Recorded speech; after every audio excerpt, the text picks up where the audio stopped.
The palace was quiet on the morning, learned she would marry a human.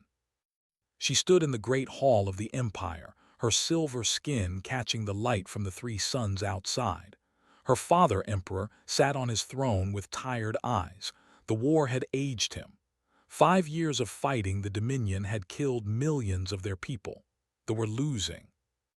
The humans have offered help, her father said, but they want something in return. Already knew, she had heard the whispers in the corridors. The humans wanted a marriage, a bond between species, a symbol of trust. They want me, said. Her voice did not shake. She was a princess. She had been trained to hide her feelings. Her father nodded slowly. A human soldier. His name is, he fought in their wars on Earth. The humans say he is special. Wanted to laugh. Special. Humans were the weakest species in the galaxy. They had no natural weapons, no claws, no armor on their skin, no ability to see in the dark or breathe underwater. They lived short lives on a small blue planet at the edge of nowhere. The only reason they survived was because no one thought they were worth conquering. And now she would marry one of them. When, she asked. 3 days. Closed her eyes. 3 days. In 3 days she would bind herself to a creature she had never met, a creature from a species her people called the Soft Ones. She thought about refusing. She was the daughter of an emperor. She had trained with the greatest warriors of. She had led soldiers into battle. She deserved better than this. But then she thought about her people, the children hiding in underground shelters, the cities burning under bombs, the soldiers dying every day. If this marriage could bring human help, if it could save even one life, then she would do it. I accept, she said. Her father looked at her with something like pride and something like sadness. You are brave, my daughter. I am, she replied. We do what we must. The next 3 days passed like a dream. Prepared herself the way a soldier prepares for battle. She studied everything about humans. She learned their history, their customs, their strange habits. She found it all very confusing. Humans ate cooked food. They covered their bodies with fabric. They slept for 8 hours every night, which seemed like a waste of time. They formed emotional bonds with small furry animals they called pets. They cried when they were sad and sometimes when they were happy. Strange creatures thought, very strange. On the day of the wedding, she put on her ceremonial armor. It was made of silver metal and blue gems. It had belonged to her mother, who died in the first year of the war. Wearing it made feel strong. She walked to the great hall where the ceremony would take place. Hundreds of nobles watched her. Most of them looked at her with pity. Some looked at her with disgust. Marrying a human was shameful in their eyes. It was like a queen marrying an insect. Held her head high and ignored them all. Then she saw him. Stood at the end of the hall. He was shorter than she expected. Most humans were smaller than. He had black hair and dark eyes and tan skin. He wore simple clothes, not armor. He carried no weapons that she could see. He looked ordinary, completely ordinary.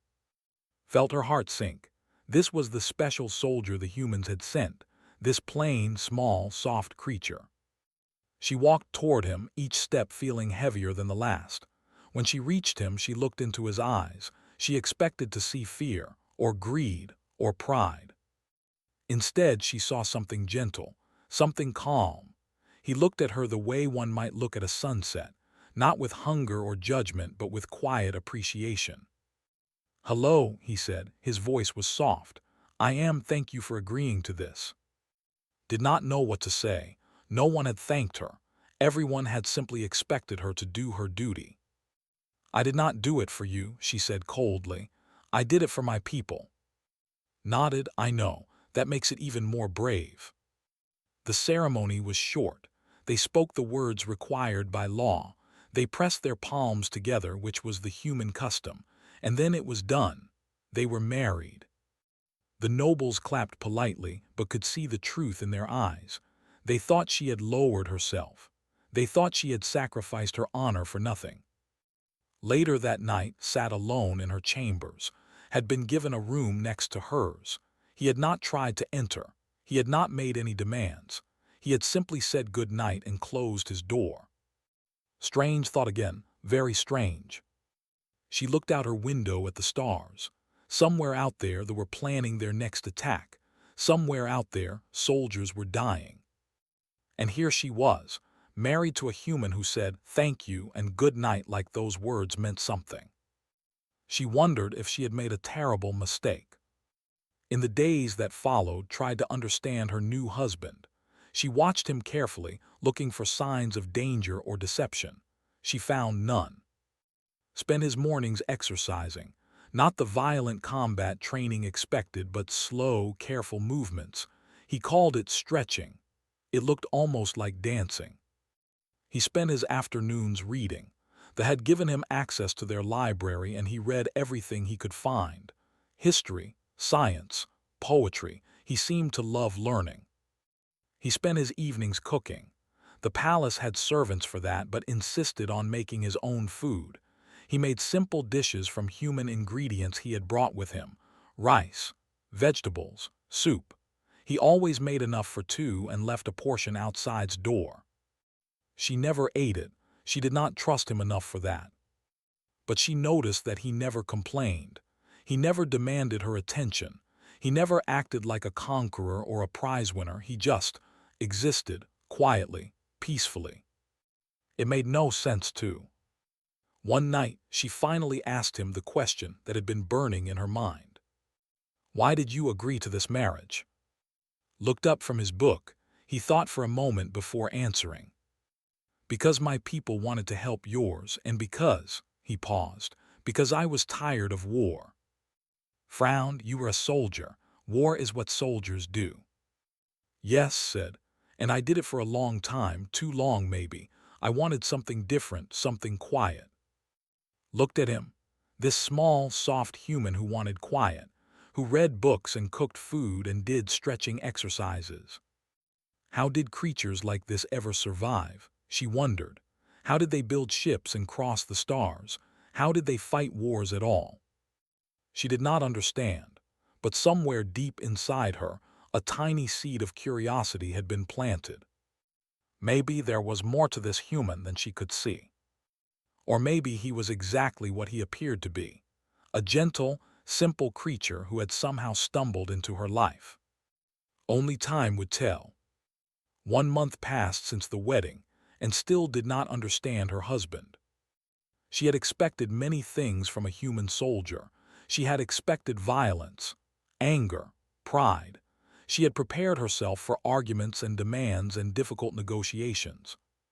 Instead, she got who woke up every morning before the suns rose, who did his strange, slow exercises in the garden while the sky turned pink and gold, who smiled at servants and guards and anyone else who crossed his path. He was impossibly gentle. It made uncomfortable. How can you be so calm? She asked him one morning. She had been watching him from her window, and finally she could not stand it any more. She walked down to the garden and stood in front of him. Finished his movement before answering. He was balancing on one leg, his arms stretched wide. He looked ridiculous. He looked peaceful. What do you mean? He asked. This, waved her hand at everything around them. The war, the politics, the fact that you are trapped here with people who think you are weak and worthless. None of it bothers you. Lowered his leg and stood normally. He tilted his head and looked at her with those dark, calm eyes. Should it bother me? Yes, said. Any normal person would be angry or scared or something. Was quiet for a moment. Then he said, I spent many years being angry and scared. It did not help. It only made things worse. So I learned to let go. Did not understand. Let go of what? Of the need to control everything, of the fear of what might happen, of the anger at things I cannot change. He smiled. It was a small, sad smile. It took a long time, but I found peace, and now I try to keep it. Stared at him. She had never heard anyone talk like this. Warriors were taught to embrace their emotions, to use anger and fear as fuel for battle. The idea of letting go was foreign to her. "You are very strange," she said. Laughed, it was a warm sound like sunlight. "I know, but strange is not always bad." As the weeks passed, found herself watching more and more. She told herself it was because she needed to understand him. She told herself it was strategy, but the truth was simpler than that. She was curious, had a routine that never changed, morning exercises, breakfast which he always made himself, then reading in the library until midday, afternoon walks in the palace gardens, evening cooking, night reading again, sleep. It was the most boring routine had ever seen, but somehow made it seem meaningful. He moved through his day with purpose and care, as if every small action mattered. One day, decided to join him in the library. She walked in without announcing herself and sat down across from him. Looked up from his book. If he was surprised, he did not show it. "Good afternoon," he said. "What are you reading?" asked. "A history of your empire, the first expansion 3,000 years ago." He held up the book so she could see the cover. "Your people did amazing things, building ships that could cross between stars, creating technology that other species still do not understand. It is impressive." Felt a small spark of pride. "We are an old civilization, much older than humans." "Yes," agreed. "Humans have only been traveling among the stars for 200 years. We are very young compared to you." "And yet you survived," said. "The galaxy is dangerous. Many young species are destroyed before they can grow. How did humans manage?" Put down his book. He seemed to think carefully about his answer. "We are stubborn," he said finally. "We do not give up easily. Even when things seem impossible, we keep trying. I think that is our greatest strength." Frowned. "Stubbornness is not a weapon.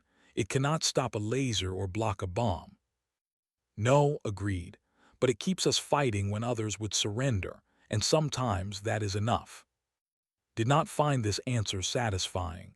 Stubbornness seemed like a poor replacement for real power, but she said nothing. Over the following weeks, something unexpected began to happen. Started to enjoy his company. It surprised her. She had expected to tolerate him at best. Instead, she found herself seeking him out, joining him for meals, walking with him in the gardens, sitting with him in the library while he read.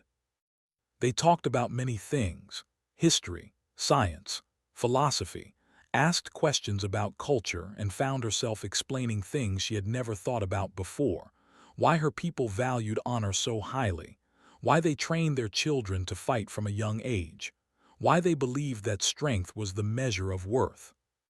Listened to everything with genuine interest. He never judged, he never argued, he just listened and asked more questions. "You are not what I expected," admitted one evening. They were sitting in the garden, watching the three suns set. The sky was painted in shades of purple and orange. "What did you expect?" asked. "I do not know, something more, fierce. You were a soldier, I thought you would act like one." Was quiet for a long moment. When he spoke, his voice was softer than usual. "I was a soldier for 15 years. I fought in 3 wars. I saw things that—" He stopped, took a breath. "I saw things that changed me. When the fighting finally ended, I did not know who I was anymore. I was so full of anger and pain that I could barely function." Watched his face.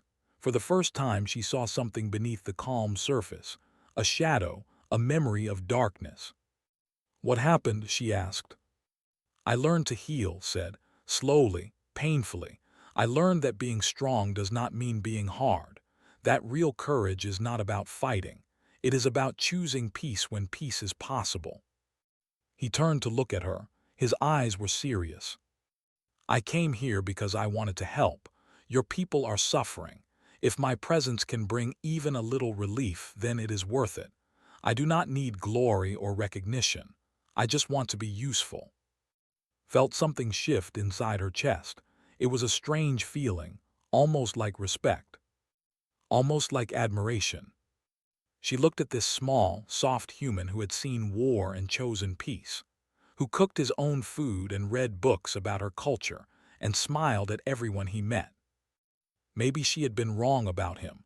Maybe there was strength in gentleness. Maybe power could exist without violence. Or maybe she was fooling herself. Maybe really was just a simple, weak creature who had gotten lucky. She did not know the answer yet, but for the first time she wanted to find out. That night ate the food left outside her door. It was a simple soup with vegetables and rice. It was warm and comforting and delicious.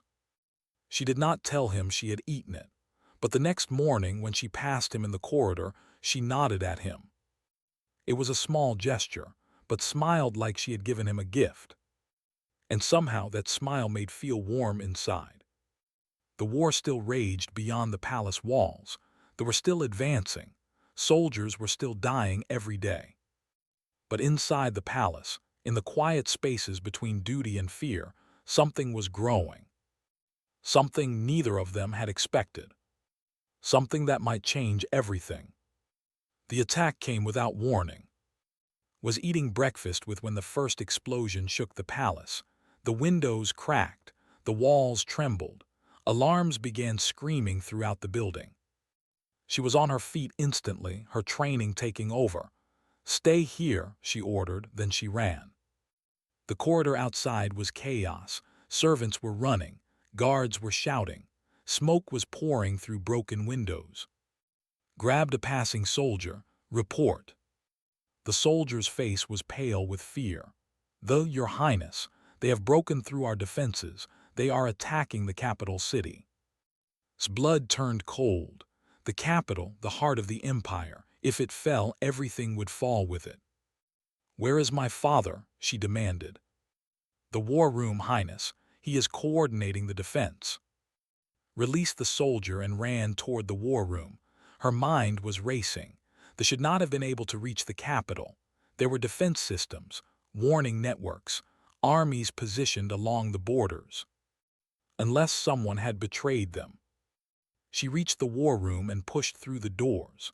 Her father stood at the central table, surrounded by generals and advisors. Holographic maps floated in the air, showing red markers advancing across the city. Father called. Emperor looked up. His face was grim.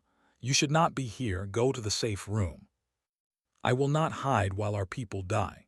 Moved to the table and studied the maps. What she saw made her stomach twist. The forces were enormous. Thousands of soldiers, hundreds of war machines. They were pouring into the city from 3 directions, overwhelming the defenders. "How did they get through?" asked. One of the generals, a veteran named, answered. "Treachery. Someone disabled our early warning systems. Someone opened a gap in the planetary shield. By the time we detected them, they were already landing." Felt rage building inside her. "Who?" "We do not know yet, but we will find them." General's voice was hard. "If we survive this." The battle reports kept coming. Each one was worse than the last. The Eastern District had fallen. The power stations were destroyed. The civilian shelters were under attack. Soldiers were fighting bravely, but they were outnumbered 10-1. Watched the red markers spread across the map like a disease. Her beautiful city was burning. Her people were dying, and there was nothing she could do. "We need to evacuate," one advisor said. "Save what we can and retreat to the secondary capital." "No," Emperor slammed his fist on the table. "We will not abandon our home. We will fight." "Father, the numbers." "I know the numbers." The Emperor's voice cracked. For the first time in her life, heard fear in his words. "I know we cannot win, but I will not run. This is where our ancestors built their empire. This is where I will stand." Understood, did not surrender, did not retreat. They fought until the end, no matter the cost. She straightened her spine. "Then I will fight beside you." Her father looked at her with sad, proud eyes. "My daughter, my brave daughter." The next few hours were a nightmare. Put on her mother's armor and joined the soldiers at the front lines. She fought harder than she had ever fought before. Her blade cut through enemy after enemy. Her voice the troops when they began to falter. But it was not enough. They kept coming. For every one that fell, 3 more took its place. Their war machines crushed buildings and scattered the forces.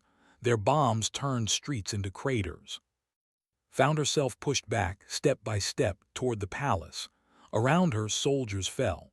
Friends she had known since childhood. Warriors who had sworn to protect the empire. All dying, all falling. By sunset, the defense had collapsed. Only a few hundred soldiers remained, gathered in the plaza before the palace. They formed a last line of defense around their emperor and their princess. Stood at the front, her armor dented and bloody. Her sword arm ached. Her lungs burned from smoke, but she refused to show weakness. The army surrounded them. Thousands of tall, armored figures with 4 arms and faces like angry insects. Their commander stepped forward and spoke in a voice like grinding metal. "Emperor, your empire is finished. Surrender now, and we will make your deaths quick." The emperor stepped forward. He was old and tired, but he stood tall. "Do not surrender." The commander made a sound that might have been laughter. "Then you will all die slowly." Gripped her sword. This was it, the end of everything, the end of her people, the end of her family, the end of her. She thought about, she had told him to stay in the palace. Was he still there? Was he hiding? Was he afraid? She felt a strange sadness. She had barely known him. She had only just started to understand him. And now she would die without ever learning who he truly was. The commander raised his weapon. "Kill them all." The enemy army began to advance, raised her sword and prepared to die fighting. And then she heard footsteps behind her. Slow, steady, calm. She turned and saw walking through the plaza. He was not wearing armor. He was not carrying any visible weapons. He looked exactly the same as always, quiet and ordinary. "What are you doing?" shouted. "Go back, hide." Did not answer. He walked past her, past the soldiers, past her father. He walked until he was standing alone between the defenders and the army. The commander stared at him. "What is this, a human?" "Yes," said, his voice was calm. "My name is, I am the husband of Princess." The commander laughed again. "A human husband, that have truly fallen, step aside, little creature, you are not worth killing." Did not move. "I have a request." "A request?" The commander sounded amused. "This should be entertaining, speak." "Leave this world, take your army and go. Do not hurt these people." The plaza fell silent. Everyone, and alike, stared at the small human who had just demanded that an army of thousands retreat. The commander's amusement faded. "You must be insane." "Perhaps," said, "but I am also giving you a chance. Walk away now and you can live. Stay and you will not." For a moment no one moved. Then the commander raised his weapon. "Kill him." A dozen soldiers charged forward, weapons ready. Took a breath. And then everything changed. Had seen many warriors in her life. She had trained with masters. She had fought beside legends. She thought she understood what combat looked like at its highest level. She was wrong. The first soldier reached and swung his blade. It was a killing strike, fast and powerful. Any normal creature would have died. Was not there. He moved like smoke, like shadow. One moment he was in front of the blade, the next he was beside the soldier. His hand touched the neck, gentle as a whisper. The soldier fell, dead before he hit the ground. The other 11 attacked together. They came from all directions, their 4 arms swinging weapons with deadly precision. Moved through them like water flowing around stones. He did not fight like any warrior had ever seen. There was no aggression in his movements, no anger, no effort. He simply flowed from one position to another, and everywhere he passed, enemies died. In 3 seconds, all 12 soldiers lay motionless on the ground. The plaza was silent. No one could understand what they had just witnessed. Stood alone in the middle of the fallen bodies. He had not drawn a weapon. He had not shouted or strained. He looked exactly the same as before, calm and quiet, like a man standing in a peaceful garden. The commander stared at him. For the first time, there was uncertainty in his insect-like eyes. "What are you?" he demanded. Looked at him. "I am human." "Impossible. Humans are weak. Humans are nothing." "Yes," said softly, "that is what everyone believes." He started walking toward the army, slowly, steadily, the same calm pace he used for his morning walks in the palace garden. "Stop him!" the commander screamed. 100 soldiers charged forward. Wanted to run too, she wanted to help him, but her body would not move, she could only watch. Did not stop walking. When the soldiers reached him, he moved. He was everywhere and nowhere. His hands struck with impossible precision. His feet never touched the ground for more than a heartbeat. He flowed through the army like a ghost, leaving death in his wake. The soldiers watched with wide eyes. General's mouth hung open. Emperor gripped his staff so tightly his knuckles turned white. "What is this?" someone whispered. "What is he?" Had no answer. She watched her husband, her quiet, gentle husband who read books and cooked soup and smiled at servants. She watched him destroy 100 elite warriors in less than a minute. And he was not even trying hard. She could see it now, the way he held back, the way he controlled every movement with perfect precision. He was not fighting at full power, he was barely fighting at all. The commander finally understood. His confidence shattered like glass. "Fall back," he screamed. "All forces focus fire on the human." The war machines turned their weapons toward energy cannons, missile launchers, technology designed to destroy fortresses. They fired everything. The plaza exploded in light and flame. The ground shook. The air itself seemed to burn. Screamed Tho. The smoke cleared slowly. Where it had been standing there was only a crater, broken stone, ash and dust. Silence. Then the dust moved. Rose from the crater. His simple clothes were torn. His skin was cut in several places, but he was standing. He was alive. He looked at the war machines that had just tried to kill him. His face changed.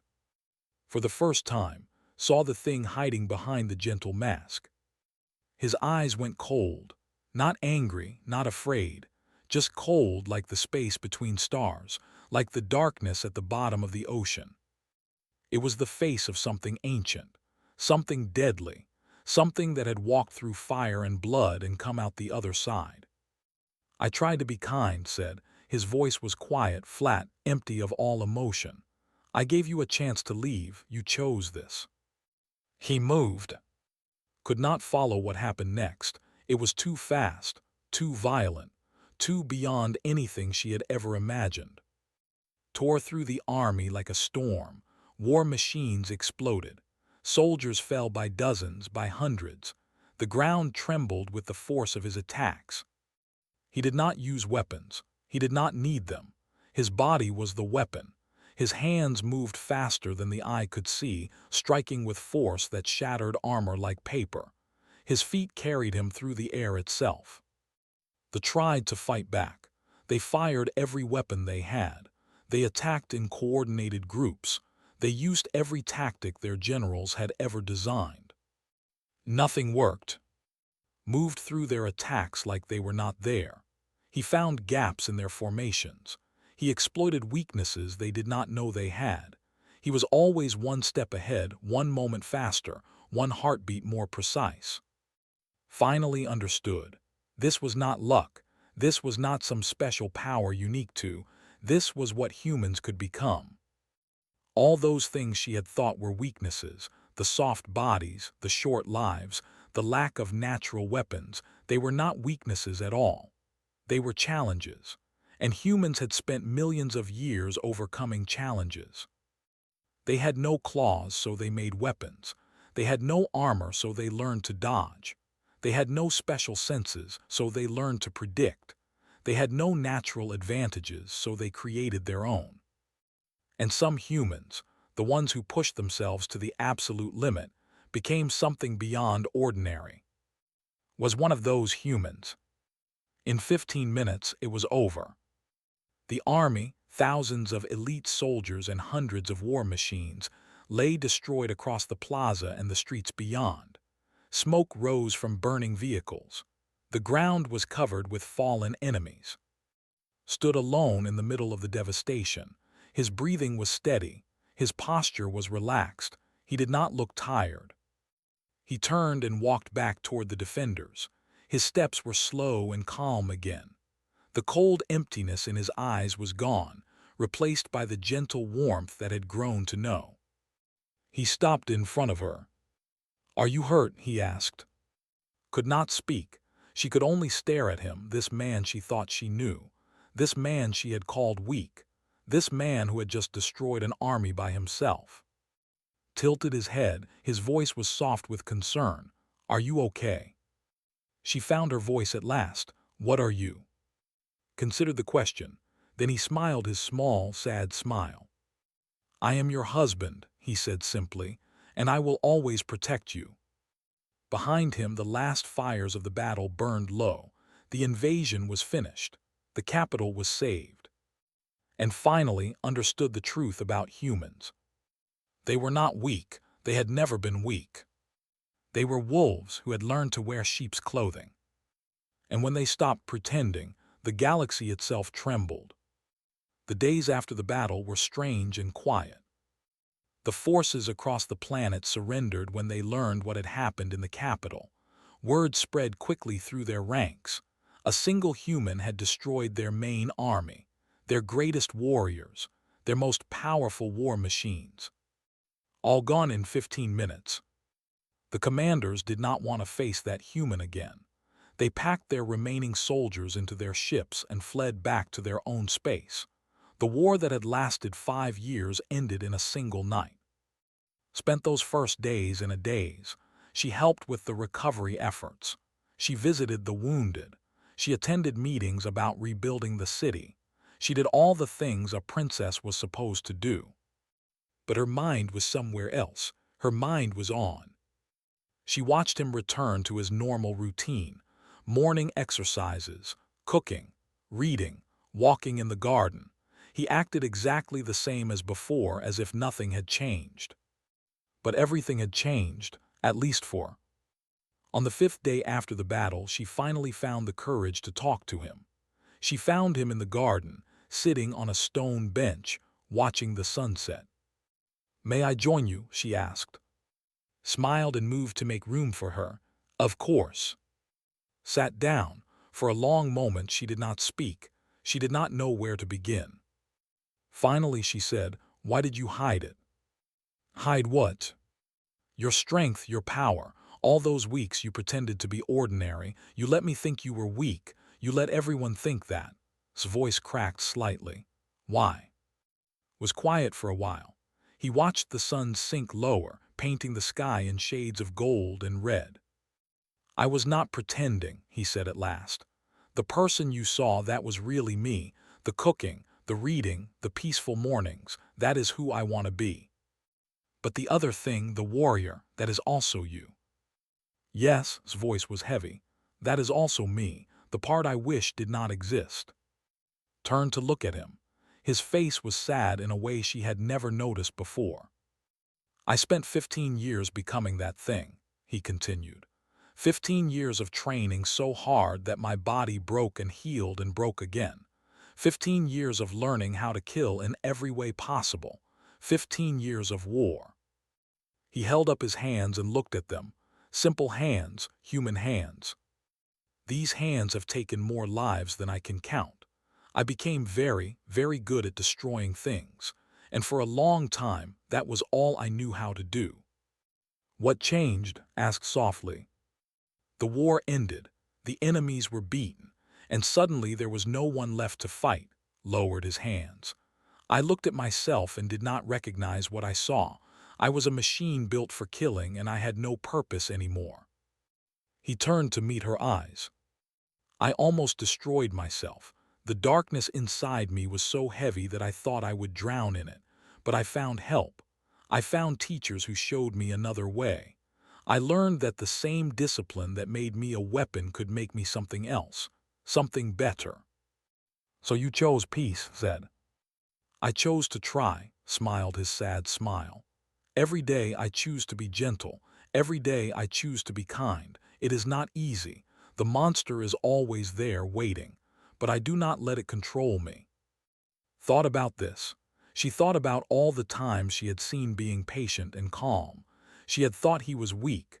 Now she understood that he was the opposite. It took incredible strength to cage a monster. "Why did you agree to this marriage?" she asked. "Really?"